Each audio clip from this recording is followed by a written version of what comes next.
Alessandra Fabi è stata eletta per il secondo mandato nel direttivo nazionale AIMO, grazie al lavoro importante che ha svolto in termini di aspetti scientifici, aspetti di rapporto con le istituzioni, quindi un grande riconoscimento che fa piacere a tutta l'oncologia italiana.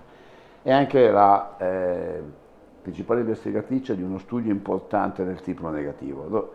Alessandra, di cosa si tratta?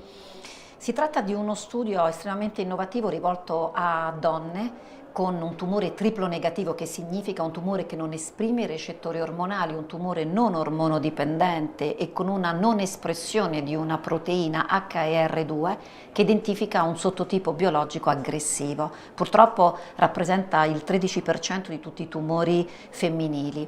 Triplo negativo ha un trattamento esclusivamente chemioterapico, ma fino a oggi, perché grazie all'avvento dell'innovazione terapeutica che ha identificato tra l'armamentario terapeutico sul tumore della mammella i cosiddetti anticorpi coniugati, ovvero una molecola biologica che è combinata con un chemioterapico di piccolissime dimensioni e che riesce in maniera intelligente ad entrare all'interno della cellula e quindi a mirare l'attività del chemioterapico dentro il DNA, raggiungiamo oggi un importante passaggio, ovvero lo studio Ascent-03, che è dedicato purtroppo a quelle donne che hanno avuto una prima ricaduta di malattia tripla negativa che non esprime una proteina PDL1 che identifica una malattia immunosensibile. Che cosa abbiamo? Abbiamo per la prima volta l'avvento del sacituzumab govitecan, che è un anticorpo coniugato anti-TROP2, un'altra proteina espressa su tutti i tumori tripli negativi,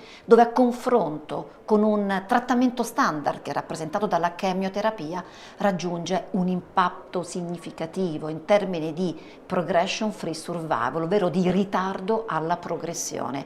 Questo che cosa significa? Che le nostre pazienti raggiungono dei livelli anche di risposte obiettive, cioè di riduzione della massa tumorale oltre il 50%, ma ancor di più hanno una durata di risposte estremamente lunga, una mediana di 12 mesi. Quindi devo dire che non lo abbiamo ancora nel nostro armamentario terapeutico, ma il prossimo passaggio, speriamo il più breve possibile, e qui l'importanza di raggiungere sempre più un tempo breve alla rimborsabilità del farmaco, avremo quanto prima il sacituzumab come trattamento per la prima volta biologico sul tumore della mammella triplo negativo in prima linea metastatica.